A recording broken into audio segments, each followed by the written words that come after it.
श्री श्री श्री जानकी जानकी वल्लभ लक्ष्मण हनुमान की, शील प्रभुपाद की, आप सभी भक्त वृंद की, निताई गौर हरि प्रेमानंदे हरि हरि। तो जैसे मुझे आदेश किया गया है कि माता सीता के ऊपर कुछ चर्चा करने के लिए, जहाँ तक मेरा समझ में रामायण में थोड़ा बहुत जितना हम देख पाए, उसमें बालकांड से तो नहीं, अयोध्या कांड में भगवान राम विवाह करते हैं, वो भी सीता जी का कोई जिक्र नहीं रामायण में।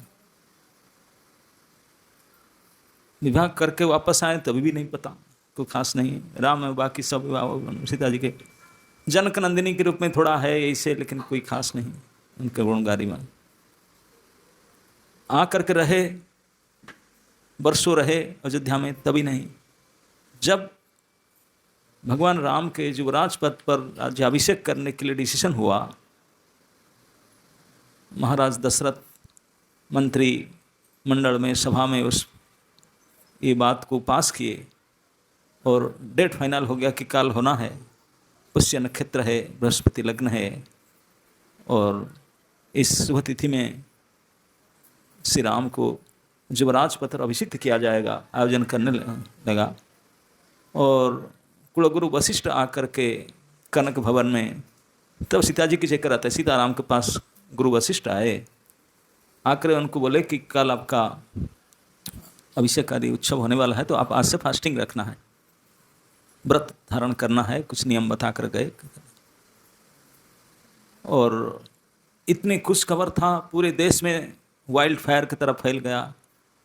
श्री राम के अभिषेक, बोलते हैं जीवन में फिर इसे इवेंट होगा नहीं होगा, सब सजाने लगे, सब देखने के लिए बड़े इच्छुक थे।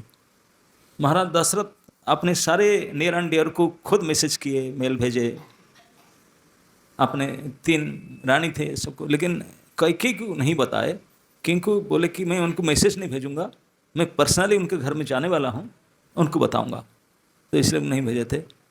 विधाता की कुछ ऐसे ही विधान था।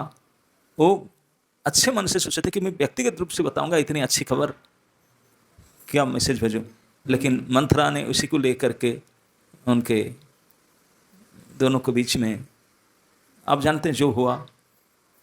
और सुबह होते ही वो रात जो हुआ, सुबह अभिषेक तो नहीं हुआ, पूरे अयोध्या के लिए सबसे अमंगल के रात था।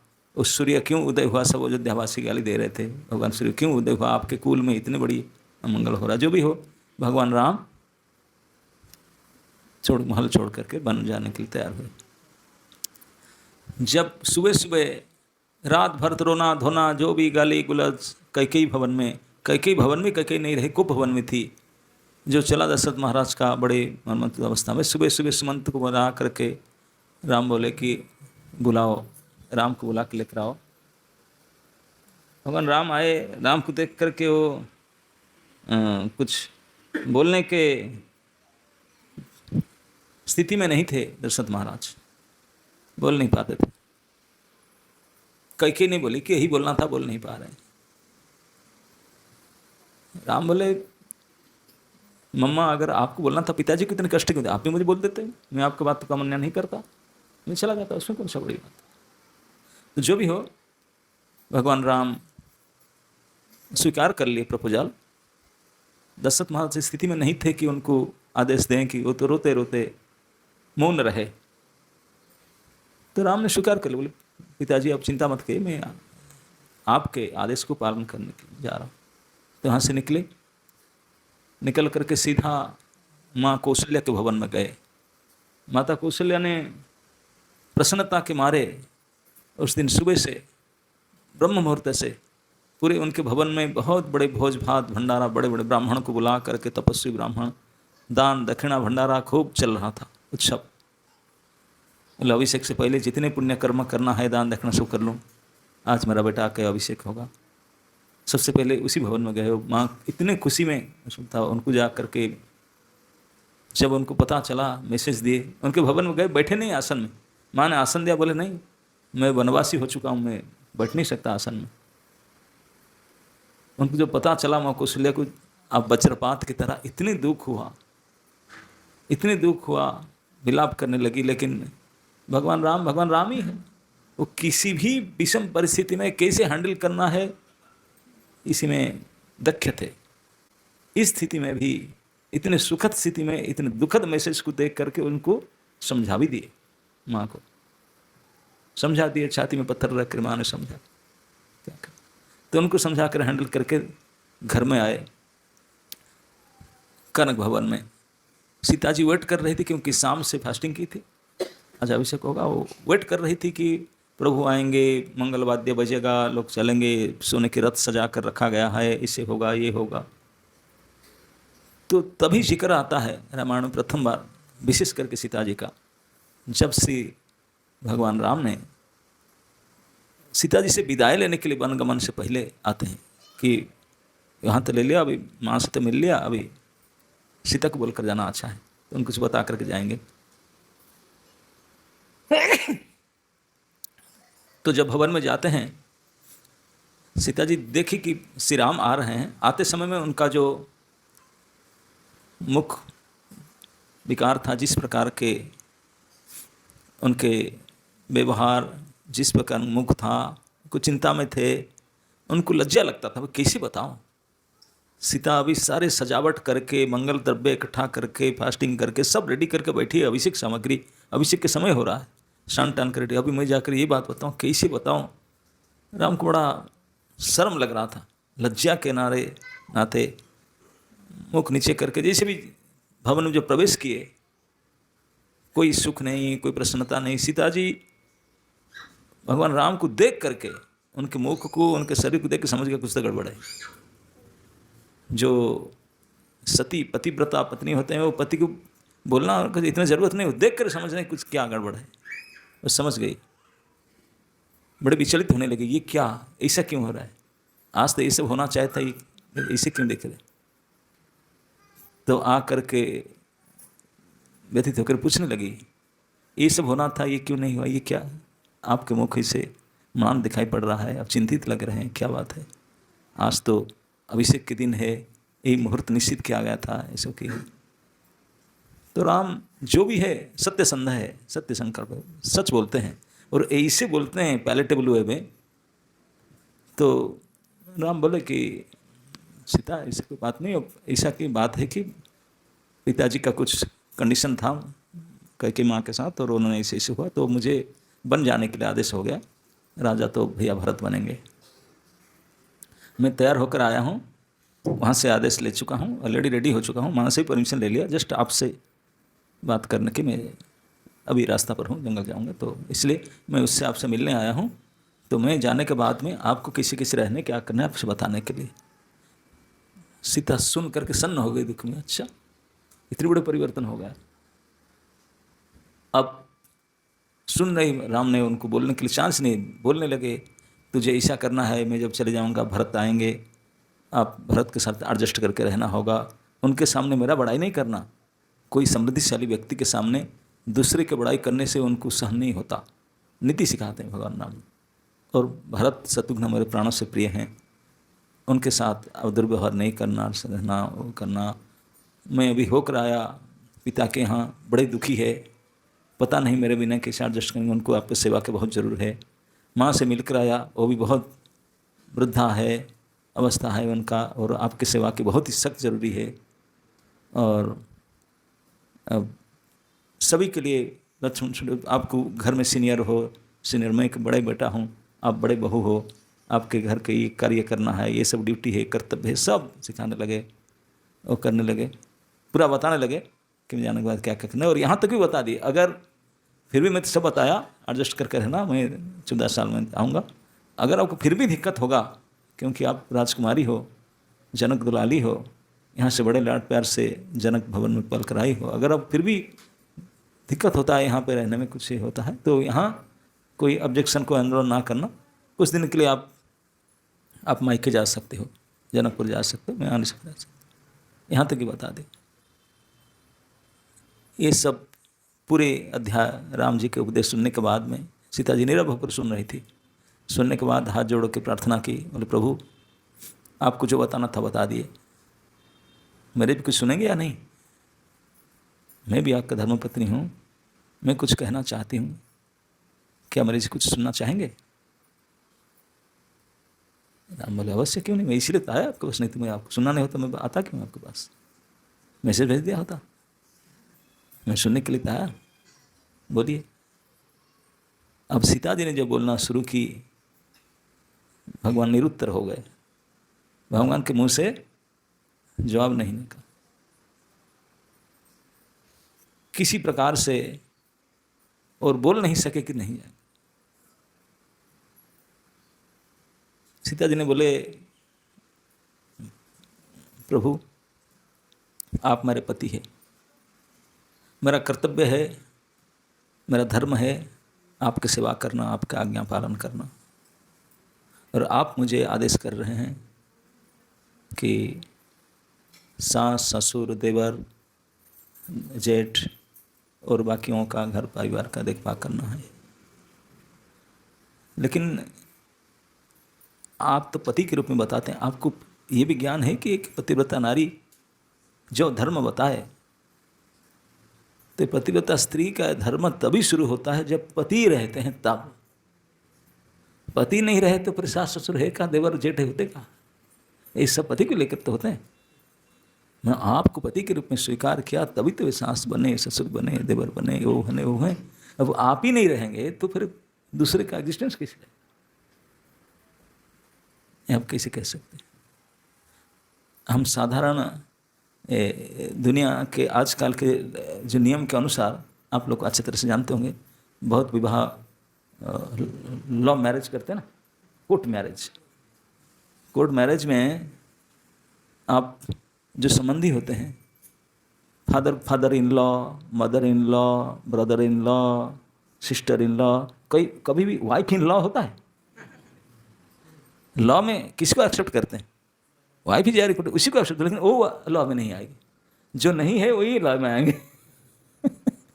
जिनके साथ संबंध नहीं, देखे नहीं, जिनको शादी किया आइन के हिसाब से, वो लॉ में नहीं आएंगी। वाइफ इन लॉ नहीं होगा। अरे वही लॉ के अनुसार उनको पत्नी बनाया, तो उनको नहीं बोलेंगे कि वाइफ इन लॉ, नो। उनको छोड़कर जितने सारे सब लॉ में आएंगे। क्यों? क्योंकि सी हर सेल्फ इज लॉ। इसलिए उनके साथ जोड़ करके सब लॉ में आ जाते। तो सीता जी ने बताया कि मेरे जो भी आप संबंधी बताए तो आपके लिए करके, तो मेरे सबसे परम धर्म है आपके चरण में रह के आपकी सेवा करना, उसको छोड़ करके मेरे कोई सुख हो नहीं सकता। आप बोलते हैं कि राजभवन में रहना, मैं आपके बिछुड़ करके आपके, आप जंगल में कष्ट में रहेंगे और मैं राजभवन में सुख में रहूँगी, ये कैसे हो सकता है? ये संभव नहीं। तो उन्होंने बोले मैं जो भी शिक्षा प्राप्त किए हूँ बचपन से, हमारे माँ ने पिता ने जो मुझे शिक्षा दी है, ये शिक्षा नहीं है। जब आपको पता है कि नहीं, जिस दिन मुझे विवाह के बाद आपके हाथ में सौंप रही थी माँ सुनैना ने, तभी बोल करके सौंप दिया आपके हाथ में कि बेटी आज से ये घर आपका नहीं है, ये आपके सब कुछ है, यही आपके देवता है, यही पालक पोषक रक्षक वही है। सुख में उनके साथ देना, दुख में उनके साथ देना, उनकी सेवा उनके साथ कभी ना छोड़ना, ऐसा कोई तकलीफ हो भाग करके यहाँ नहीं आना, ये शिक्षा देकर भेजे थे। आजकल हम विदाई के समय देखिए शिक्षा देते हैं माता पिता ने, बोले बेटी जो मुंह मांगा सो दिया, ऑनलाइन ऑफलाइन है कि नहीं, ट्रांसफ़र भी किया। अब मेरा पर्सनल नंबर और एक रख लो, अगर कुछ गड़बड़ है फ़ोन करना, आ जाना, कोर्ट में खींच लेंगे। ये ट्रेनिंग दिया था ना, ये शिक्षा दिया जाता, ये कल्चर। और माँ सीता कहती है, माता सुनैना की शिक्षा किस प्रकार थी विदाई में, कि कुछ भी हो जाए यहाँ नहीं आना, ये घर आपका घर नहीं रहा, वही आपका सब कुछ है। ये होता है संस्कार, शिक्षा होती है। तो सीता ने कहा आप तो सुने हैं, मुझे इस प्रकार ट्रेनिंग देकर आपके साथ भेज दिया गया, आप मुझे कैसे कहते कि मैं चली जाऊँ सुख पाने के लिए, वहाँ चली जाऊँ आपको छोड़ करके नहीं। तब राम ने इस बारे में कुछ नहीं बोले, मैं पति धर्म पत्नी धर्म के बारे में आइडिया नहीं, यू आर राइट। लेकिन राम ने फिर बड़ी लंबी तौर से समझाने लगे कि वन में रहना कितने कष्टकर है, कितने डिफिकल्ट है वन का जीवन। और हम तो चप्पल भी पहनेंगे नहीं जाएंगे, ड्रेस भी नहीं रहेगा, बेड नहीं रहेगा, मच्छरदानी नहीं रहेगा, अलाउट नहीं मिलेगा, नेटवर्क नहीं रहेगा, इलेक्ट्रिसिटी नहीं मिलेगा। कितने जीव जंतु बिच्छू, कभी पहाड़ के इधर मैं घूमता हूँ, हठात कोई शेर आए, कोई हिंस्र जंतु आए, कोई पहाड़ी सांप आए। पूरा लंबे अध्याय एक वर्णन किए जंगल की, वन की, वनवास के दुख का, रहने का, चलने का, रात बिताने का, और नाना प्रकार के सीजनल और वन्य जंतु से बहुत प्रकार से भयावह स्थिति के वर्णन करने लगे।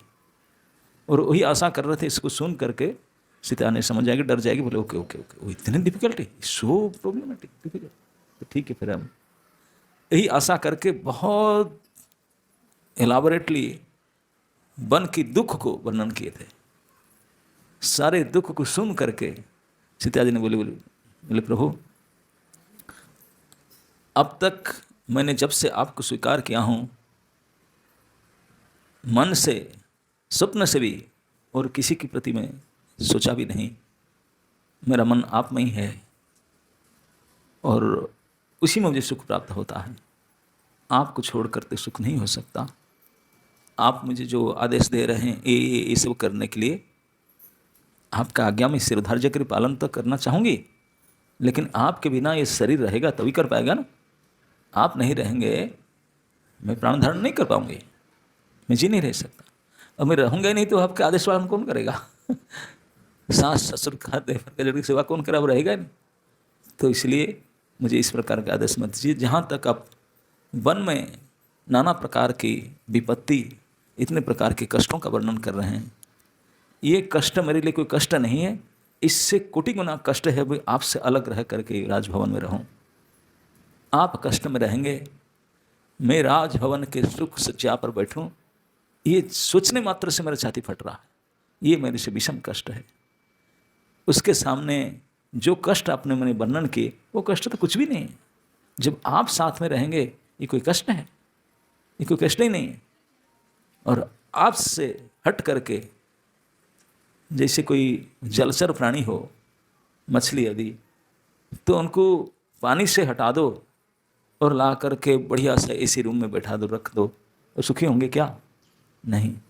बोले इसी प्रकार जो प्रतिव्रता स्त्री होता है वो पति के चरण में, पति के पास रह करके सारे दुख सुख मान सकती है, लेकिन उनसे हट करके सुख नहीं हो सकता। तो भगवान राम की जितने भी विचार, धर्म और उनके जो विचार था सब फेल हो गया। सीता जी के वचन के सामने भगवान राम निरुत्तर हो गए। अल्टीमेटली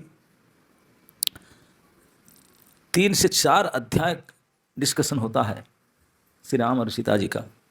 राम भरसक प्रयास किए, पूरी प्रयास किए कि उनको कन्विंस करे, प्लीज़ आओ मत मेरे साथ में, अच्छा नहीं। यहाँ तक बोल दिए मैं जंगल में रहना मुझे सुख, आपको मैं कैसे संभाल सकती? आपका रिस्पॉन्सिबिलिटी फिर मैं लेना दिक्कत है कि मैं अपने को संभालूंगा, कितने राक्षस वन्य जंतु, ये कैसे रहूँगा, कैसे फिर आपको संभालना है।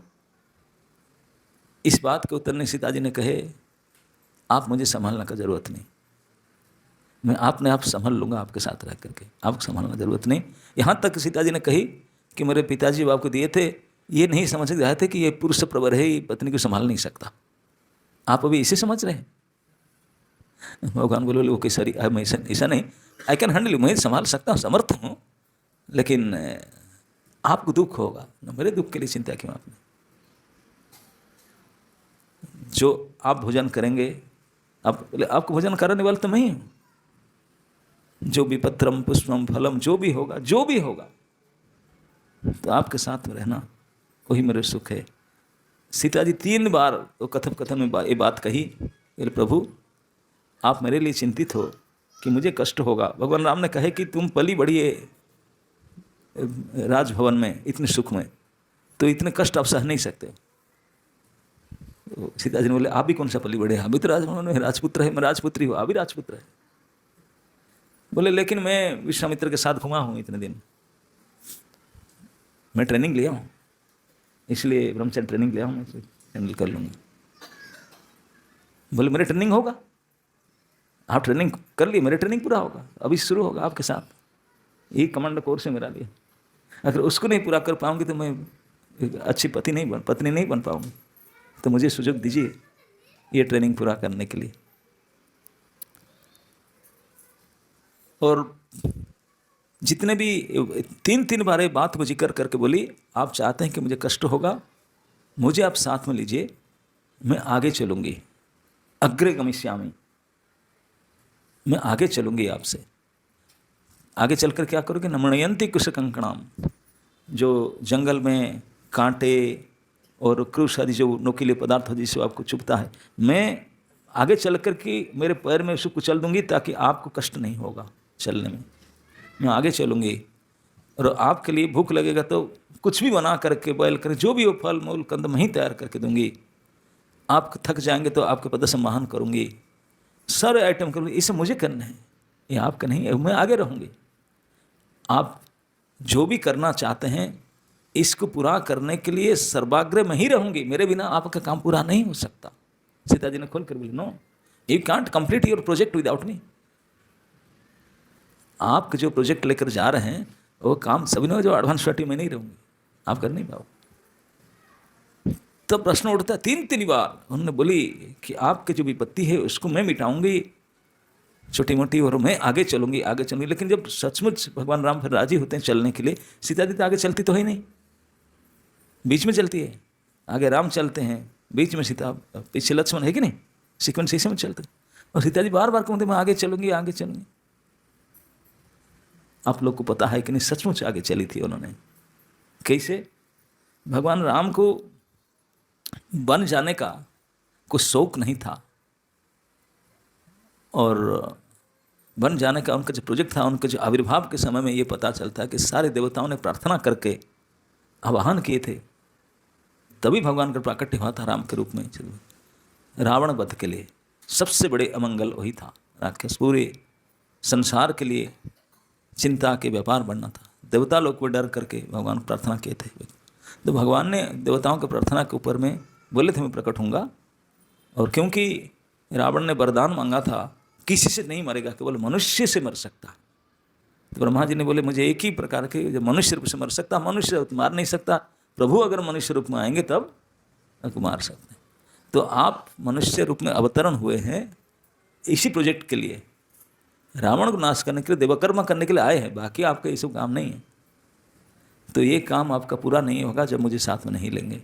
इसी काम में एडवांस पार्टी में मुझे जाना होगा। और सचमुच आप पता है ना, सीता गई ना एडवांस पार्टी। लंका पहले कौन गया? सीता जी ने गए, राम बाद में गए, सालों भर बाद में। सबसे पहले अननोन कंट्री की सबसे पहले दरिया पार करके उन्होंने गए। लंका को सुधारने के लिए सबसे पहले सीता गई, अकेली गई, और राक्षस राज के साथ में गई। राक्षस राज के साथ में अकेले बिलाती हुई जाती हुई, फिर भी उन्होंने अपने पवित्रता को मेंटेन की थी। और वहाँ भी लगभग साल भर रहने के बाद भी वो अपने व्रत को बिल्कुल धारण कर रखी थी। इसीलिए बोली थी आपके जो भी विपत्तियाँ हैं उसको मैं मेरे तप से, मेरे पतिव्रता धर्म से, मेरे तपस्या से, साधना से मैं उसको दूर करूँगी और आपके प्रोजेक्ट को पूरा करूँगी। मुझे आगे जाना होगा, है ना। अगर सीता आगे ना जाती, सीता हरण नहीं होता, तो रावण को भगवान मारते ना होते, डाउट। तो इसीलिए बोली थी। तो केवल पति की सेवा नहीं, पति के साथ देना नहीं सुख दुख में, पति की जो मुख्य लक्ष्य है उसमें भी आगे चल करके इतने बड़े हाई रिस्क ले करके उन्होंने गए। ऐसे भी समय था जब सीता जी की लेकर आई थी, सीता जी के पास इतने शक्ति था, जब रावण आया था उनको लेने के लिए पंचवटी में, और सीता को जो पता चला कि उनको जब पकड़ना तो राक्षस रूप, तभी सीता जी ने उनको एक्शन ले सकती थी। सीता जी कोई साधारण स्त्री नहीं थी, कोई साधारण स्त्री नहीं थी। कहीं भी भगवान राम का नाम आता है तो अगर सीता जी के बारे में सीता जी का नाम पहले आएगा, बाद में भगवान का नाम, सीतापति, सीताराम, पहले नाम आता है। सर्वशक्ति माँ, प्रभु होने से सर्वशक्ति माँ है, कोई साधारण नहीं थी। जब भी रावण दिल्ली आता था उनको परेशान करते था, कुछ कहता, वो चाहते थे तो वहीं उनको जला सकते थे, वहीं उनको राख कर सकते थे, नहीं करते थे। क्यों? वो बोलते चाहते थे कि नहीं, मैं अगर कहूँगी मेरे प्रभु का फर्ज बनना हूँ, मैं चाहता हूँ कि प्रभु आए अपने वीरत्व से उनको लड़ाई कर मारे, तब ऐसे नहीं। हनुमान जी भी जो आए थे, हनुमान जी चाहते थे, बोले मैं आपको मैं उठा कर ले जाता हूँ, चलो मैं ले जाता हूँ, बोले ना, राम आएंगे युद्ध करेंगे मारेंगे तब। तो राम के सम्मान को बढ़ाने के लिए, राम के रामत्व को और करने के लिए हर प्रकार से सीता जी की सहायता है। उन्होंने स्वयं माया है, जोग माया है, वो क्या एक माया मृग को नहीं जानती है?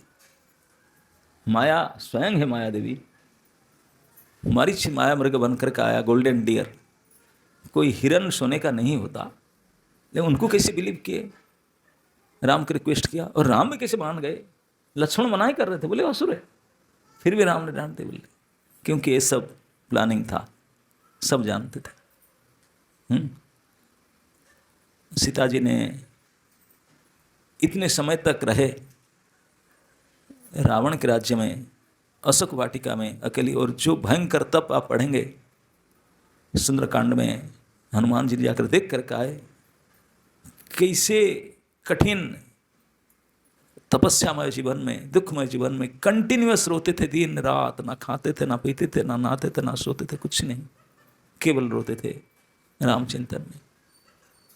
और कितने प्रकार की तड़पन, कितने यंत्रणा राक्षसियों ने, रावण ने डेली डेली उनको होता दिया जाता था। हनुमान जी ने खुद देख करके आए क्या दशा उनका। इस सब कुछ सहन करते हुए वेट किए, लेकिन आने के लिए नहीं चाहते थे। उसके बाद में श्री राम जा करके लंका में महायुद्ध हुआ, रामायण महायुद्ध। आप लोग को पता है कि नहीं, हमारे पुराण में 2 महायुद्ध हुआ है, एक महाभारत, एक रामायण। महाभारत तो 2 हफ्ता भी नहीं गया, 18 दिन में आउट हो गए। रामायण कितना दिन का पता है आप लोग को? 2 महीना तक, 2 महीना रामायण युद्ध चला था। 2 महीना में 1 महीना तो सारे सन्यास सामंत सब कुछ लेकर के 1 महीना चला था, केवल राम और रावण 1 महीना ओनली, दोनों। इतने रावण महापराक्रमी था। तो फिर ऑल आउट हो गए थे, पूरे राक्षस वंश खत्म हो गए थे। अब विजय होने के बाद में राम रावण को वध करने के बाद, राक्षस को वध करने के बाद विभीषण को राजा बनाए।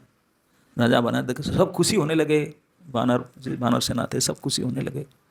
जो इंजर्ड हुए थे, मरे थे बानर, उनको भी भगवान ने अमृत दृष्टि डालकर सबको जिला दिए, खुश होने लगे। तब सीता जी की याद आया, भगवान राम ही नहीं, विभीषण, हनुमान और सब बोले माता जी की बुलाना चाहिए। तो मीटिंग हुआ। अब सीता जी की, भगवान बोले ठीक है जाओ, विभीषण बोले लेकर के आओ। लाए, भगवान राम बैठे थे। अब सीता जी आई, सभी चाहते थे कि इतने दिन के बाद मिलन हुआ, एक दूसरे से मिलेंगे कुछ, लेकिन भगवान राम उदासीन थे, देखे तक नहीं रह रहे। सीता जी बोले क्या हो गया, इतने दिन के विच्छेद के बाद आज मिलन सामने आया, इतने किए मेरे लिए सब कुछ किया, मैं आया मुझे देखते तक नहीं है ढंग से। भगवान राम बोले, दूसरे से मैसेज की, बोले इतने दिन मेरे से बाहर रहा तो उनको प्रमाणित करना पड़ेगा, उनके सतीत्व को, उनके पवित्रता को प्रमाण करना होगा। और माँ सीता को प्रभु की इच्छा को जान करके प्रमाण करने के लिए बोले ठीक है, मैं अग्नि में परीक्षा, अग्नि परीक्षा देने के लिए तैयार हो गई। आदेश किया गया लक्ष्मण आदि को, अग्नि लगाया गया, और सभी के सामने भगवान श्री राम के चरण को स्मरण करके, प्रणाम करके, अग्नि की परिक्रमा करके अग्नि में प्रवेश की। सभी के सामने हाहाकार मच गया था।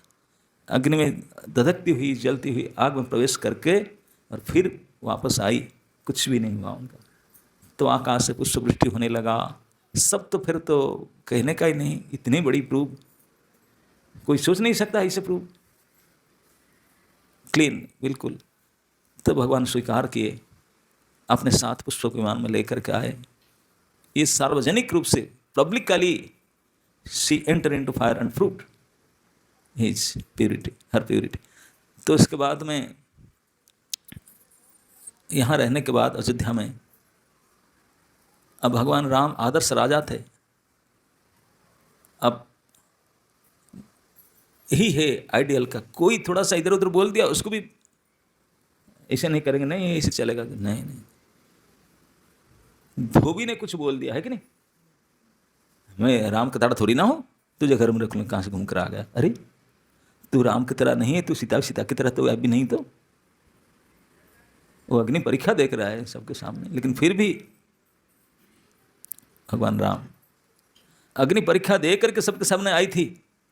अभी कोई गलती नहीं थी। जब अशोक वाटिका में स्वीकार करे तब अग्नि परीक्षा से स्वीकार किया गया था। अभी केवल एक साधारण धोबी की बात पर भगवान ने अपने आदर्शता को प्रमाण करने के लिए और सीता जी के निर्वासन भी किए। अब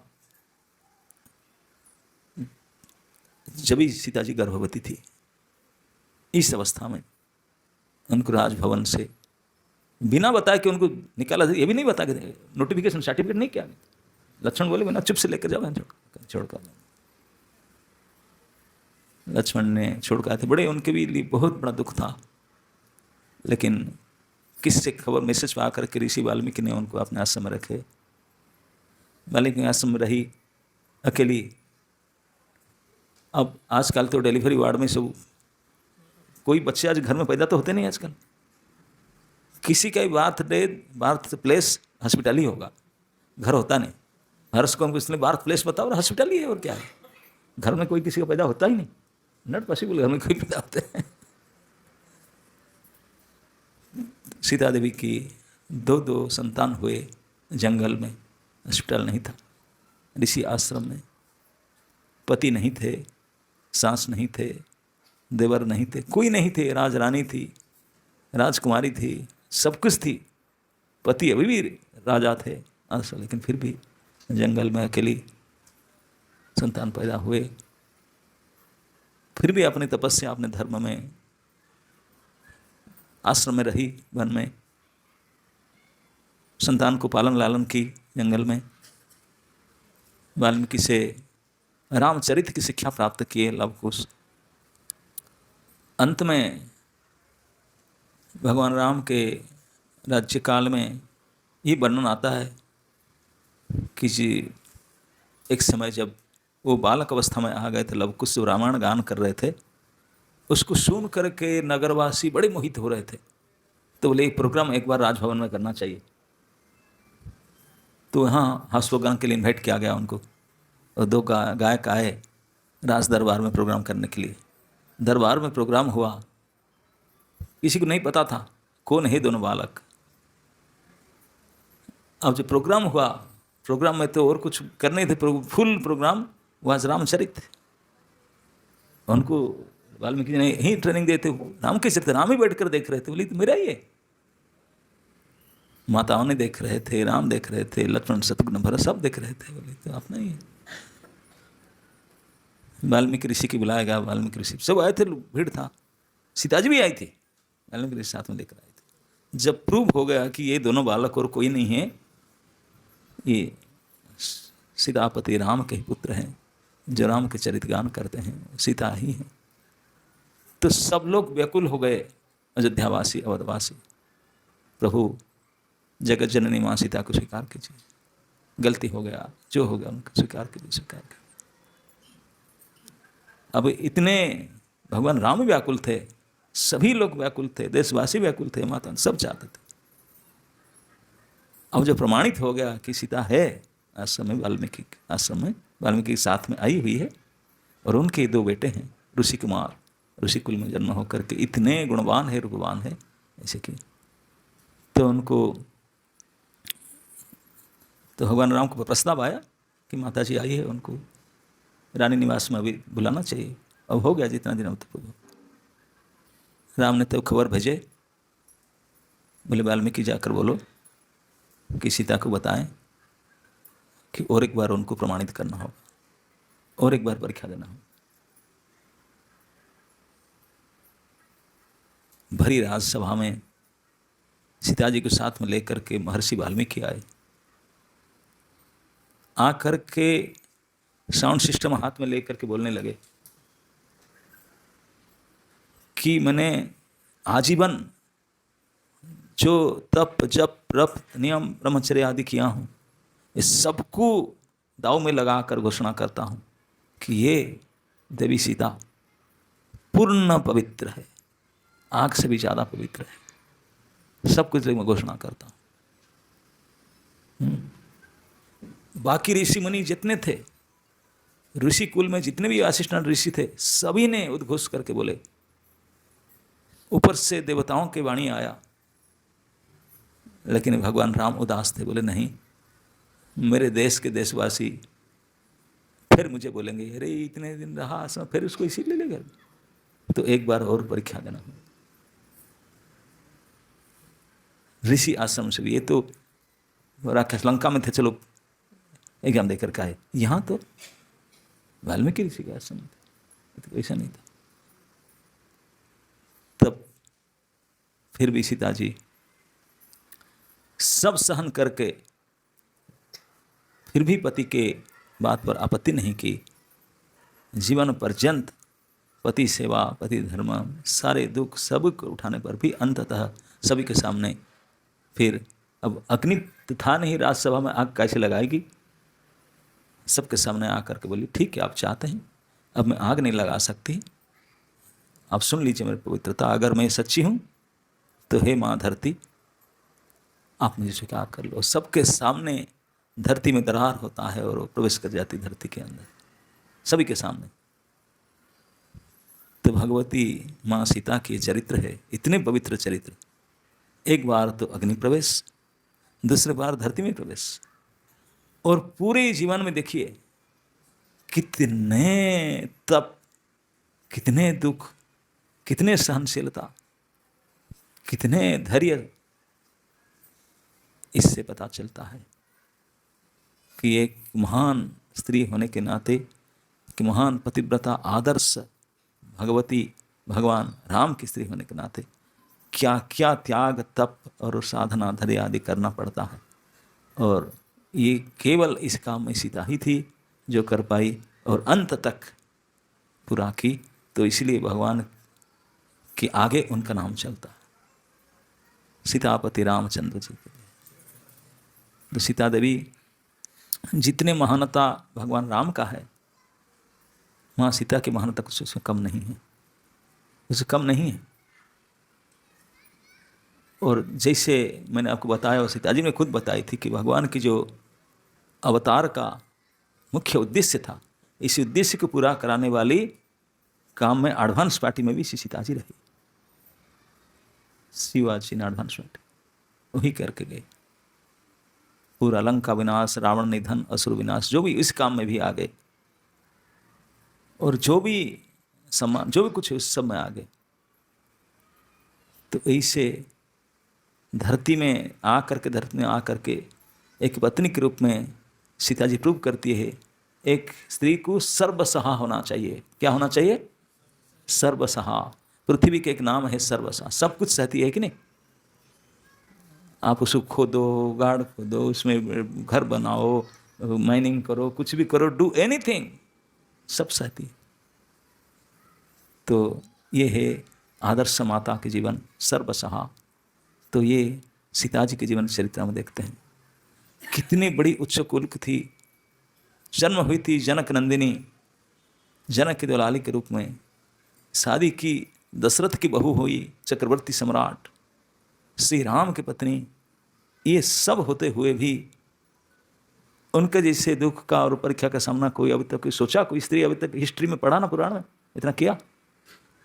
ये है भगवती सीता की पवित्र चरित्र, इसलिए भगवती है, महान है ना। तो एक ऐसे उच्च कुल, उच्च संपन्न, आजकल तो जिनके पास किसी का बड़े आदमी का फोन नंबर उनसे तुरंत फोन करके बुला लेते हैं। लेकिन सीता जी कभी भी, जनक महाराज 2-3 बार आए, लेकिन वो भी गर्वित होते थे अपने पुत्री के व्यवहार को, विचार को देख करके। कितने तपस्विनी थी, कितनी सहनशील थी, वो भी गर्वित होते थे। तो इसे अपने व्यवहार से, धैर्य से, सहन शक्ति से, तपस्या से, भक्ति से, सेवा से, अगर दोनों कुल को भी नाम होनहार करो और जिसको जान करके, देख करके, सुन करके भी दुनिया के लोग गर्वित हो जाएं, ऐसे होना चाहिए। वो थी मां सीता। तो इसलिए श्री रामचरित, उनके साथ साथ जितने भी आदर्श पात्र हैं भगवान श्री राम के साथ, वो भी सब आदर्श चरित थे। और विशेष करके भगवती सीता, वो तो महती भगवती थी। तो उनके चरित्र से सभी को जुग जुग तक एक शिक्षा लेना चाहिए। केवल हमारा पेरेंटेज बड़ा हो, रूप अच्छा हो, गुण अच्छा हो, धन अच्छा हो, रिलेटिव बहुत बड़े बड़े हो, ये सबसे मतलब नहीं। ये सब होते हुए भी अगर आपका पास दया, सहनशीलता, तपस्या, धैर्य, दुख सहन करना, ये सब अगर नहीं है तो ये सब होते सब करना। आजकल तो हमको थोड़ा सा किसी सुविधा हो तो तुरंत एक्शन लेने के लिए तैयार, तुरंत एक्शन लेने के लिए। सीता देवी के मन में एक्शन लेने का विचार ही नहीं आता था ना। इतने सम्मुखीन होकर भी कभी बदला लेने का भावना मन में नहीं आता। ये है आदर्शता। तो सीता जी की आदर्शता, पूरे भगवान के साथ जितने भी कैरेक्टर थे सब आइडियल कैरेक्टर थे, एक से एक बढ़ करके थे, एक से एक बढ़ करके थे। किसी का भी आप चर्चा करेंगे सब एक से एक महान थे। लेकिन सीताराम तो साक्षात भगवान और भगवती थे, इसलिए उनका कोई जीव के साथ तुलना नहीं किया जा सकता। यद्यपि एक मानव और मानवी के रूप में वो अवतरित हुए थे, लेकिन वो मानव मानवी नहीं थे, वो साक्षात भगवान और भगवती थे। भगवती श्री सीता माता की